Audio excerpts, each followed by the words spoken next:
সম্পূর্ণ জৈব উপায়ে কিভাবে অ্যালোভেরা গাছ উৎপাদন করবেন। এখন থেকে আপনার ছাদ বাগানে ঔষধি গুণ সম্পন্ন অ্যালোভেরা উৎপাদন করতে পারবেন সম্পূর্ণ জৈব উপায়ে।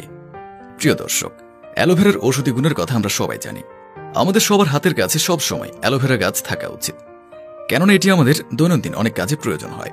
তাই আজকের এই ভিডিওতে আমরা আপনাদেরকে দেখাবো কিভাবে আপনি আপনার বাড়ির ছাদে অথবা বারান্দার টবের মধ্যে অ্যালোভেরা চাষ করবেন। দর্শক, অ্যালোভেরা একটি ঔষধি গুণ সম্পন্ন গাছ। খুব সহজেই এবং সামান্য যত্নে এটি বাড়িতে চাষ করা যায়। অ্যালোভেরা গাছ অতিরিক্ত পানি একেবারেই পছন্দ করে না, তাই বর্ষাকাল বাদ দিয়ে বছরের অন্য যে কোনো সময় এর প্রতিস্থাপন করা ভালো। দর্শক, দেখতে পাচ্ছেন এই টবে আমার অনেকগুলি অ্যালোভেরা গাছ জন্মেছে। আজ এদেরকে আলাদা আলাদা টবে প্রতিস্থাপন করব। টব থেকে গাছগুলি বার করার জন্য সুন্দর একটি উপায় আছে। প্রথমে টবটিকে দুই দিক থেকে ভালোভাবে হাত দিয়ে ধাক্কা দিতে হবে। তারপর একসাথে ধরে হালকা টান দিলে সব গাছ একসাথে উঠে আসবে। তবে সব গাছ একসাথে থাকতে হবে, কারণ একটি গাছ ধরে টানলে গাছটি গোড়া থেকে ছিঁড়ে যেতে পারে। এবার গাছগুলিকে পরস্পর থেকে আলাদা করে নেব। অ্যালোভেরা চাষের জন্য মাটি উচ্চ পানি নিষ্কাশন ক্ষমতা সম্পন্ন হতে হবে। মাটি যদি অতিরিক্ত পরিমাণ পানি ধরে রাখে তবে গাছের গোড়া পচে যাবে। আমি এখানে 40% মাটি, 20% গোবর সার, 20% কোকোপিট ও 20% কাকড় মিশিয়ে এর মাটি প্রস্তুত করেছি। এখানে গোবর সারের বদলে যে কোনো জৈব সার আর কোকোপিটের বদলে কাঠের গুঁড়ো ব্যবহার করা যেতে পারে। অ্যালোভেরা চারা প্রতিস্থাপনের জন্য আমরা 8 ইঞ্চি ব্যাসের টব ব্যবহার করব। ইটের টুকরো দিয়ে টবের তলার ছিদ্র ঢেকে দিচ্ছে, যাতে মাটি সেই ছিদ্র আটকে না দেয়। এই ছিদ্র দিয়ে টবের অতিরিক্ত জল বেরিয়ে যেতে পারবে। প্রথমে টবের মধ্যে কিছুটা মাটি ভরে নেব, তারপর অ্যালোভেরার চারাটি টবের মাটিতে পুঁতে দেব।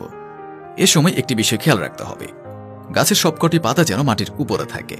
গাছের পাতা মাটির সংস্পর্শে আসলে সেটি পচে যেতে পারে। এবার ভালোভাবে পানি ছিটিয়ে দিয়ে গাছটিকে ছায়াযুক্ত স্থানে রেখে দেব। দর্শক, দেখতে পাচ্ছেন রোপণের 82 দিন পর প্রতিটি গাছই সুন্দরভাবে বড় হয়েছে। আমরা এবার গাছগুলির পরিচর্যা করব। প্রথমে টবের সমস্ত আগাছা পরিষ্কার করে নেব আর পুরনো পাতাগুলোকে কেটে ফেলব। দেখুন, গাছের গোড়া থেকে ছোট ছোট অ্যালোভেরার চারা বেরিয়েছে। এগুলোকে টবে রাখলে মাতৃগাছের খাবারে ভাগ বসাবে, যার ফলে কারোর বৃদ্ধি সঠিকভাবে হবে না। তাই এদেরকে এখান থেকে সরিয়ে অন্য টবে পুঁতে দেব। এবার সার দেওয়ার পালা। আমরা অ্যালোভেরা গাছগুলিতে বাড়িতে প্রস্তুত সম্পূর্ণ জৈব সার ব্যবহার করব। প্রথমে গাছের গোড়ার মাটি কিছুটা খুঁড়ে একটু আলগা করে নিতে হবে। এবার আমরা এখানে দেব চা পাতার গুঁড়া। চা বানানোর পর ভেজা চা পাতা শুকিয়ে গুঁড়ো করে নিয়েছে। এটা প্রাকৃতিক অ্যান্টিকের একটি গুরুত্বপূর্ণ উৎস। একটি গাছে একবারের জন্য 1 চামচ পাতায় যথেষ্ট। এবার দেব ডিমের খোসা গুঁড়া ভেজানো পানি। ডিমের খোসা গুঁড়ো করে পানিতে 1 দিন ভিজিয়ে রেখেছে, এখানে সেটাই ব্যবহার করছে। এতে আছে ক্যালসিয়াম। দর্শক, অ্যালোভেরা চারা লাগানোর পর মোটামুটি 2 মাস পর এই দুটি সার ব্যবহার করলে আশা করা যায় আপনার অ্যালোভেরা গাছ সুন্দরভাবে বাড়বে। 130 দিন পর গাছগুলি আরো অনেক বড় হয়ে গেছে। দর্শক, অ্যালোভেরা গাছ কখনোই সরাসরি প্রখর সূর্যের আলোতে রাখা ঠিক নয়। সরাসরি প্রখর সূর্যের আলোতে পাতাগুলি লালচে হয়ে যাবে।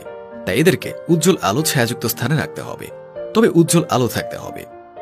দর্শক, 142 দিন পর দেখুন আমাদের অ্যালোভেরা গাছগুলি বেশ বড় হয়ে গেছে। অ্যালোভেরার একটি সাধারণ রোগ হল পাতার উপরে কালো ছোপ পড়া। এটি একটি ছত্রাকজনিত রোগ, একবার ধরে গেলে মুক্তি পাওয়া মুশকিল।